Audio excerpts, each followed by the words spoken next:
Hello everyone, here to do a quick video speaking a little bit about Ultimate Battle, the different ranks, how it works, things I kind of like to do since I've had a few people ask me about,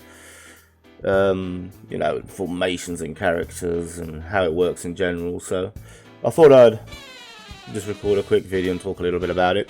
So let's start talking about bronze rank first, because bronze rank basically is different from all the rest of your experience in this game mode. In bronze, the entire roster of the game almost is open to you. There's some characters missing. There's no Kyo, there's no Magaki, there's no Instinct, there's no... I'm not sure if Maki is there, but I think everybody else pretty much is there now. All of those are available. All the other characters are available. They're all set to 6 or 7 stars. I can't remember. Let me see. They're all set to 6 stars and 4th gate. So, and they all have 1000 priority. So it's a little bit well, there's not a little bit. It's very random in terms of getting out of it sometimes.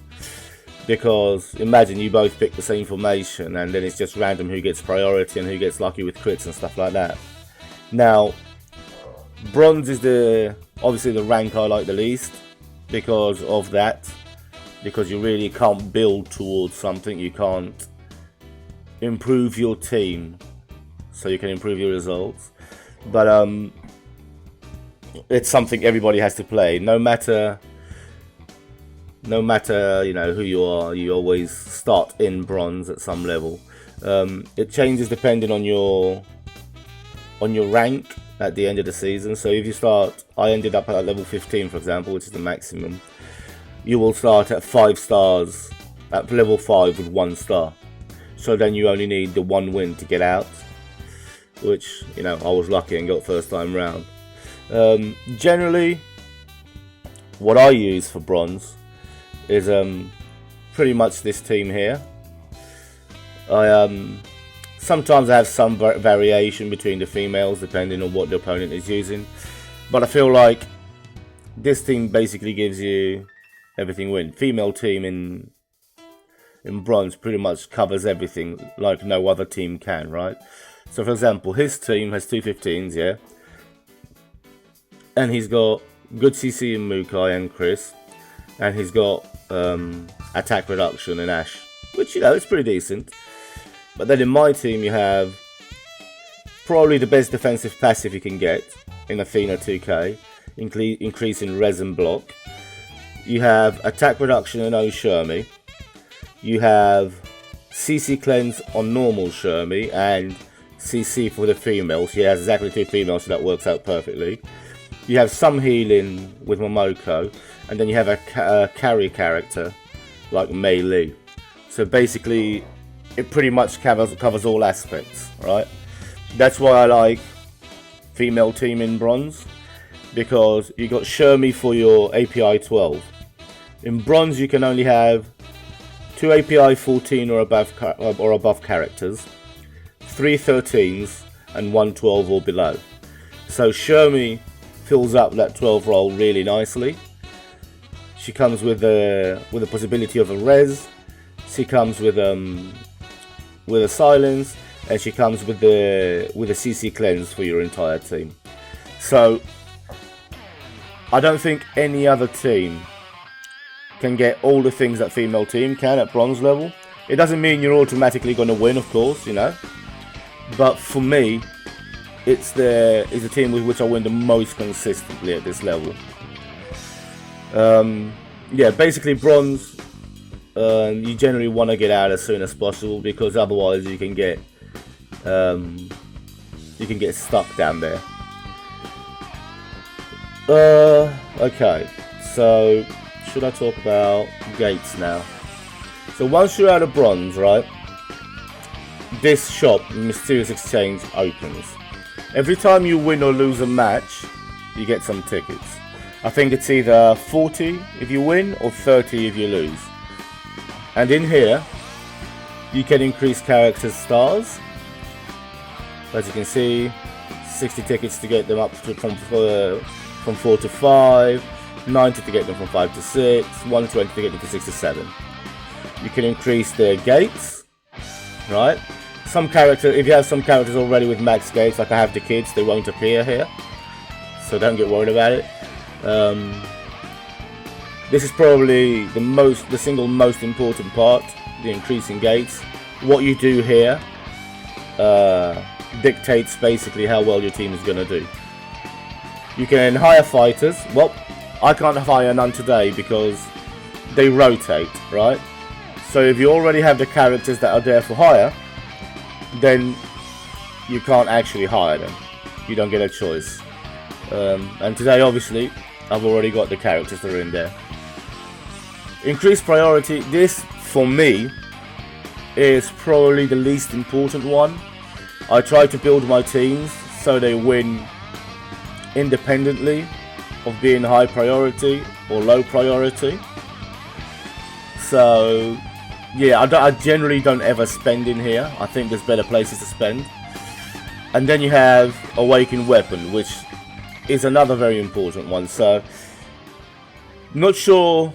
I think what I normally do is I build characters up to 6 stars first, then do their gates, and then with the remaining currency I get weapons, because as you can see the weapons are really, really cheap. 30 tickets is, you know, a single round of a 3-round match. That's really, really cheap. So once you're in silver, the limitations change. You go from being a best of 1 to being a best of 3, so you have to win 2 rounds. You start using your roster, and you get some free character, well, like a free character every day. In this case, it's Sorachi. And you can deploy up to 4 bosses, basically, 14 plus fighters. So you get a little bit more freedom here. It can be harder or easier, obviously, depending on how your roster is. Now, in this mode, some people like to build characters up to 7 stars, like to build them with 8 gates, like to do all these things. I personally very, very rarely go beyond 6th gate. Terry and Mai only have 7th gate because they have it in the game, right? That's my own gates. I don't ever upgrade anybody past water generally, because I feel it's better for you to build wide than to build tall in this mode, right? If you're going to meet a whale, like a proper whale, like a Rasengan in my server, or I'm a loser, or a Pi, or whoever, generally, unless you're a whale on that same level, you're going to lose anyway, even if you have those 8th gate characters, unless they fuck up. So what you want to do is beat everybody else. And if they're focusing on getting characters to 7 stars and 8 gates, they are going to have a much smaller pool to choose from. Whereas you're going to be able to eventually build up to 3 strong teams, or 2 strong teams and 1 good bait team. This is important because once you go up from silver to gold, you have no more limits on what characters you can deploy. You can deploy as many bosses as you want, and they add bans to the equation. So they ban like 6 to 8 characters every match, something like that. So if you have, you know, 2, 3, 4 really, really strong characters, but all of a sudden those 2 get banned, 2 of those get banned, you can get fucked over completely, right? So it's better to have a wide pool to choose from. What I tend to build, so my base team is basically a Tiger Karate team. As you can see, I run both the kids. It's a Tiger Genesis. Eventually I'll be replacing Mei Li for Tengu, for Mr. Karate when he comes. So based off of that, I decide what my other team is, right? It's different for everybody because depending on what you have as a base team, you might want to build something different. If you already have a female team, for example, you're going to be building generally a different team. So what I tend to build for myself is I tend to make a female team because, you know, I have a decent cooler, I have a good Mei Li and Mai, and I have Shermie up to 4th gate because API 12 characters are just really cheap to build.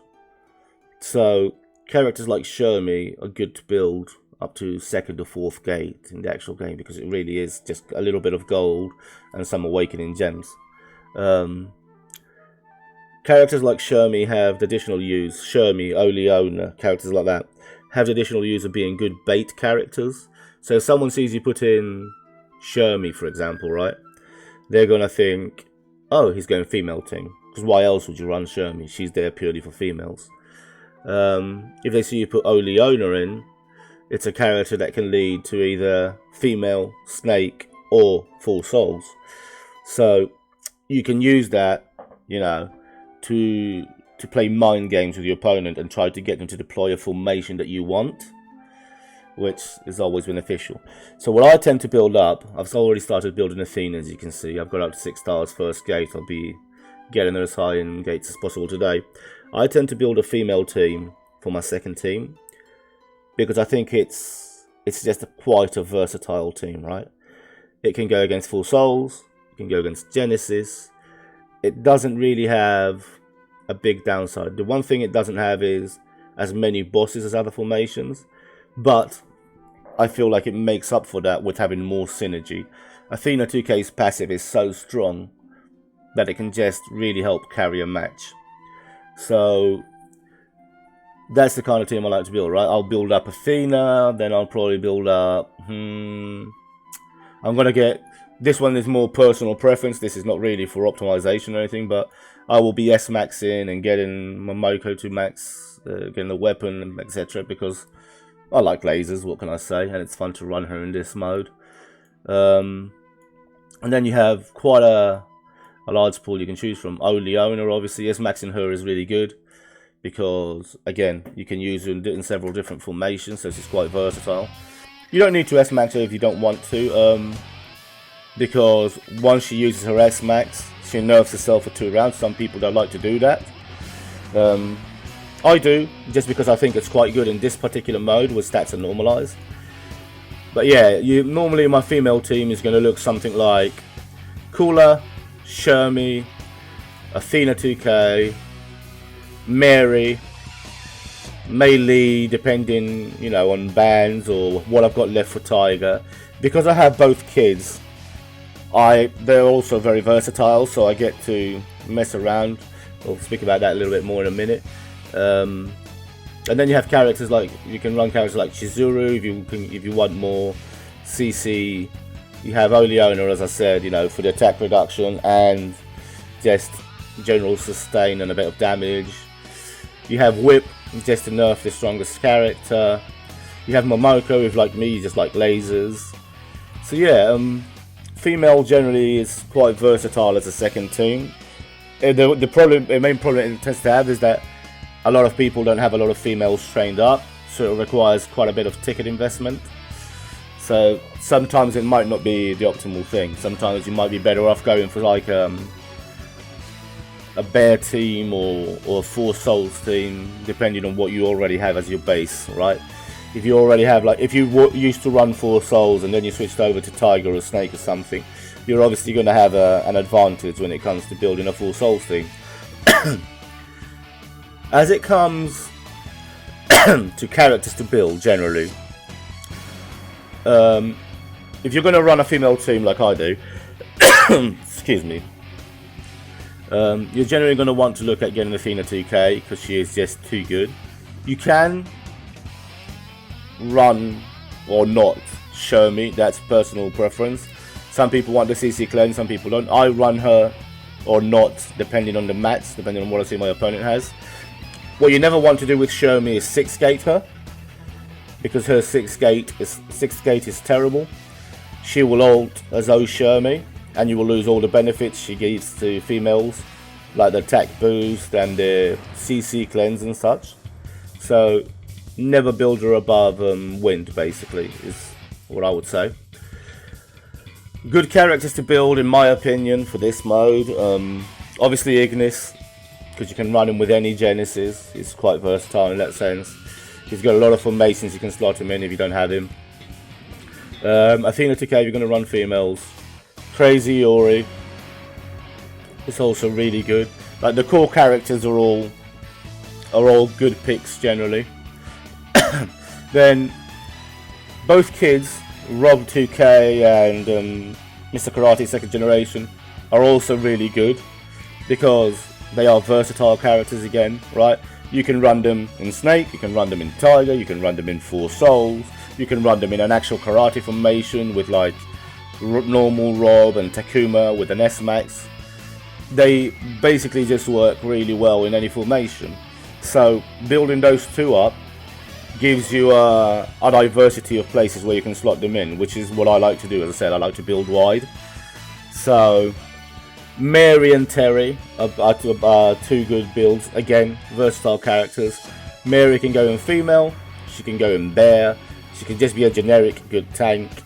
Terry can go in bear. When he goes with Mary, he can go in bear, he can go in snake, and they have that synergy between their gates, which is quite nice. What other characters do I like? Chris is not a bad character to build. He can do quite a lot of damage. He's got CC, so he's one of those characters, or Chizuru for the same reasons, that you build looking to use against teams that don't have CC cleanse. Normally, one of their teams is going to have like that kind of weakness, so you can look to try and take advantage of that. Obviously, what characters you're going to build depends on what you have. Zero is a pretty good pickup if you have him trained at all. He with just 6 stars in second gate, he can tank really well in this mode. That's who I used to do before I got my Mr. Karate in as a tank, which you know, helped a lot. I've already spoken about Oleona, obviously. Goenitz is quite good with gates. If you build him up to second gate for a bear team, he reses quite often. You know, people res with more raids. It's quite a good deal. Who else? Like, for the cheap ones, Oyash can be a pretty good tank. Who else? Not many more versatile characters here. The ones I've spoken are the ones that I generally tend to build every season. The ones I've said about being versatile, you know, like Oleona, the kids, Mary, all these characters. These are the ones I tend to S-Max. Like, I will tell you to S-Max Melee if you have her, obviously, because she really is that good. She's a good carry character. The one downside is that for some reason she doesn't ult round 1 in this mode, which I'm not entirely sure why. Any other character that has any kind of bear soul, you know, like Cooler, ults round 1. For some reason Melee doesn't, which is weird. I'm not sure what happened there, but never got a response from the devs when I asked them, so what can you do? Yeah. K is also a pretty decent pickup in this mode. He fits well into Tiger, obviously. As soon as he's got his late gate, he fits well in a bear team. I will say, I'm not a huge fan of bear in this mode, because they get wrecked basically by 2 teams. They get wrecked by 4 souls, because they just destroy your damage round 1, and also by the female team with Athena 2K, because they basically have a combination of Genesis and 4 souls for those first 2 rounds. So I generally tend not to build them. They're not a bad team, but you have to use them against the right teams. So you have to wait till your opponent puts out a non-4 souls, non-female team, or a team that doesn't have Instinct Genesis with its captain, so they're going to have the crit reduction. So, you know, there's a few little niche formations that you can run that work pretty well in my opinion. There's a karate formation, which all you really need is both kids, Takuma and normal Robert. You can also run Yuri if you want, but you don't have to. S-Maxed Takuma will really carry that team hard, because the boosts he gives and the fact that he has a chance to clean CC, plus his passive increase in older ult damage is a pretty big boost. So that's one team that I generally tend to build, because also, you know, I'm a big karate fan. You have healing team, which, you know, you run like Momoko as your core DPS. She gets boosted from healing characters. And then you build up characters like Athena, like Oleona, like Jeez, stuff like that. And you build Momoko as a core DPS, and you put healing characters around her, and then just watch the fireworks go off every time Momoko puts out a laser. Obviously Kenso is another good character for there, stuff like that. Then you have, what else? You could run Psycho Soldier team, which has some synergy as well, like Bao, Kenso, Chin, Athena. Running those characters, they have some synergies between them, which is pretty fun team. And people don't the advantage of teams like Healing Team and Psycho Soldier team is that people don't expect them to be anything other than bait teams, so they can often lose to them because they underestimate how much work they can do. So yeah, that's generally how I approach this mode. Again, for me, when it comes to this, my priorities is always gates and stars first. I normally do stars to 6, then gates, then pick up weapon. Hired fighters is good when you have a 15 available. If you don't have many 15s, picking up an Omega or a Mukai is a pretty big pickup. And when you hire a fighter, he comes at 3 stars, no gates, 500 priority. So you build him from there, and they can be really strong supports for your team, right? Having a 6 gate or an 8 gate Omega or Mukai can win you an entire match when they put out their 3rd weaker team, and all you have is like a weaker team and one of those, and you will generally win. And priority, again, personally I'm not a big fan of it, but then I don't run bear, so a little bit different for me. So yeah, not sure there's much else that can be said about here. Like, obviously you have your rewards about winning with certain formations here. So basically you have to get these goals and they will give you the rewards. That's what it says in the tin. If you're the kind of person that normally can get to level 15, I recommend waiting to then to do them, the ones that you have any complications with, because once you're 15 you can't go below 15, you stay there even if you lose. So obviously it's free. If you're the kind of person that can't get out of bronze, then obviously you do them in bronze, or that you struggle to get out of bronze, because since you have all characters available, you can try it.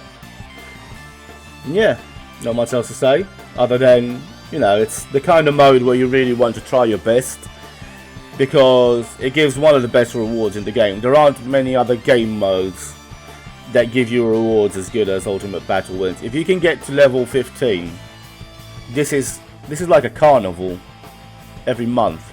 80 chests is like basically you have a carnival every month. That's a huge deal. So yeah, not much else to say about it. So hopefully this will help a little bit. I'm not sure there's much I can help with in here, you know. This is just my opinions, and it differs for everybody depending on what the base team is. But if it can help someone, hopefully. And I'll see you next time, guys.